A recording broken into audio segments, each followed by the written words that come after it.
Hai, Assalamualaikum. Saya Sobi Azami. Hari ini saya nak berkongsikan salah satu cerita mengenai Ibnu Arabi. Saya rasa Ibnu Arabi ni mula popular di kalangan masyarakat kita semenjak beliau membuat penampilannya lah di dalam cerita drama bersiri Turki iaitu Ertugrul. Sejak itulah saya rasalah Ibnu Arabi ni mula dikenali oleh masyarakat umum. Tapi untuk peringatan semua, nombor satunya Ibnu Arabi ni salah seorang tokoh yang agak kontroversi, sama ada tentang dirinya ataupun hasil-hasil penulisannya. Perkara ini masih dibahaskan oleh ulama dan para pekaji pada dulu sampai sekarang, tak habis-habis lagi. Nombor dua, cerita yang saya nak kongsikan ni, walaupun banyak dikongsikan oleh YouTuber, blogger, artikel-artikel, tapi saya masih tak jumpa lagi sumber asas ataupun sumber utama premier tentang cerita ni. Jadi saya tak tahulah kesahihannya. Rumahnya secara umum cerita ni tidak menyentuh tentang kontroversi Ibnu Arabi dan bagi pandangan saya memiliki nilai moral yang sangat tinggi. Jadi saya rasa kata kita berkongsi tentang cerita-cerita dongeng yang memiliki moral pun, nilai-nilai moral, jadi saya rasa tak salah lah cerita ini untuk dikongsikan bersama. Ketika zaman pemerintahan Islam di Cordoba, Sepanyol, di situlah Ibnu Arabi menetap pada awalnya. Di situ beliau memiliki beberapa orang anak murid lah. Jadi ada salah seorang anak muridnya ni yang sudah macam tamat pengajian macam tu, dia pun nak kembali ke tempat asalnya. Dia pun setelah kembali ke tempat asal, dia pun memulakan pengajian di sana lah. Dia pun ada beberapa orang anak murid. Dan di samping tu dia juga bekerja sebagai seorang nelayan. Jadi kehidupan beliau sebagai seorang nelayan ni, iaitu anak murid kepada Ibnu Arabi ni, sangatlah sederhana. Di waktu pagi secara umumnya beliau keluar untuk menangkap ikan. Di waktu petang beliau balik. Tapi hasil-hasil tangkapan tu semua beliau hadiah dan sedekahkan pada orang-orang ramai dan orang susah saja. Sementara untuk diri sendiri dia tinggalkan satu kepala ikan untuk beliau makan pada hari tu. Kehidupan yang pada pandangan kita satu yang sangat sederhana lah. Pada suatu hari, salah seorang anak murid kepada nelayan ni nak pergi ke Sepanyol. Jadi beliau pun berpesan kepada anak muridnya, kalau pergi ke sana sila cari Ibnu Arabi dan bertanyakan masalah yang sedang beliau hadapi, iaitu beliau masih rasa tak cukup dengan apa yang beliau duk buat selama ni. Macam ada kekosongan. Macam itulah lebih kurang. Jadi anak muridnya pun pergilah ke sana dan di sana pun beliau mencarilah Ibnu Arabi ni. Dia anak murid ni pun ketika sudah sampai di kawasan Ibnu Arabi menetap, mulalah mencari rumah Ibnu Arabi. Dia pun mula bertanyakan orang-orang di sekitar tu lah. Boleh kata semuanya menunjukkan sebuah bukit, dan di atas bukit tu memiliki rumah yang besar dan mereka berkata itulah rumah Ibnu Arabi. Jadi selepas tu anak murid ni merasa sangat hairan dan pelik dan takjub macam mana gurunya nelayan tadi, seorang yang sangat sederhana, zuhud, tapi memiliki guru yang macam materialistik, hidup bermewah-mewah ni, tapi dia masih nak meneruskan tugas yang guru dia bagi. Dia pun pergi menuju ke rumah Ibnu Arabi.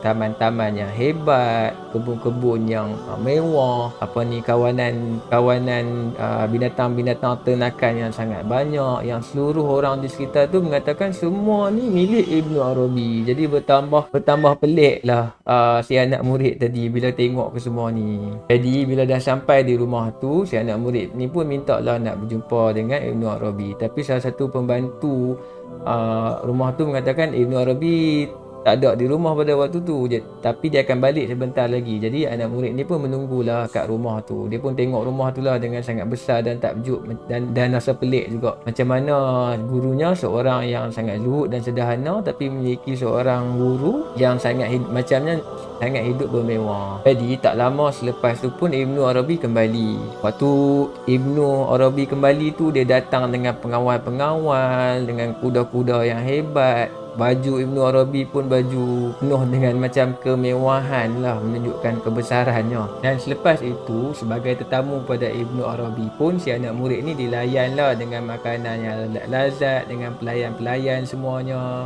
Kemudian barulah Ibnu Arabi kan bertanya apa tujuan si anak murid ni datang jumpa dengan dia. Lepas tu barulah dia bagi tahu masalah gurunya si nelayan ni kepada Ibnu Arabi. Ibnu Arabi menjawabnya dengan hanya satu ayat saja lebih kurang. Ibnu Arabi mengatakan bahawa gurunya tadi, si nelayan tadi, masih terikat dengan dunia.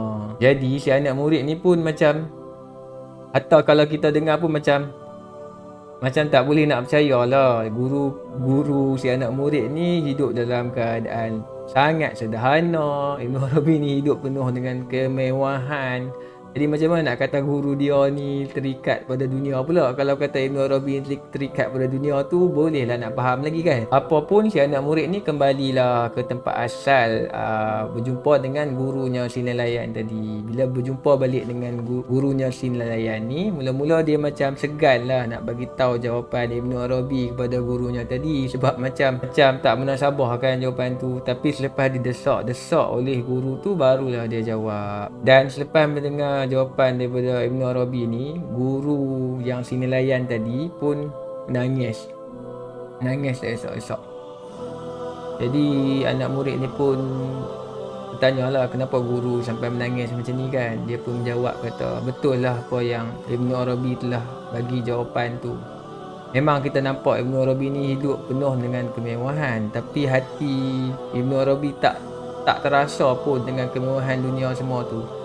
Sedangkan dia walaupun hari-hari hanya makan kepala ikan saja, tapi dalam hatinya sebenarnya nak lebih daripada tu. Sebenarnya dia nak lebih daripada dia makan hanya sekadar kepala ikan saja. Jadi itulah. Jadi kisah ni pun habis cakap itulah. Bagi peribadi saya, kisah ni pengajaran terbesarnya bagi diri saya ialah erti bersyukur. Sebab bagi diri saya memang kesyukuran saya terlalu sikit. Pengharapan kita terhadap benda baru sangat besar, dan bila kita dapat benda tu, kita bersyukur tapi sikit sangat. Lepas tu kita mula berharap lagi kat benda baru dengan pengharapan yang tinggi. Lepas tu bila dapat lagi pun kadar kesyukuran tu sikit sangat. Dan lama-lama kadang-kadang benda tu dapat macam kita take for granted saja, kita pun dah lupa nak bersyukur. Mungkin cerita ni pada tiap-tiap orang lain dia punya penerimaan dan mesej yang dia boleh pelajari. Saya rasa macam itulah. Okey dulu, sekian dulu buat masa ni. Kalau ada apa-apa yang salah, sila baiki saya di ruang komen. Okey, bye, peace.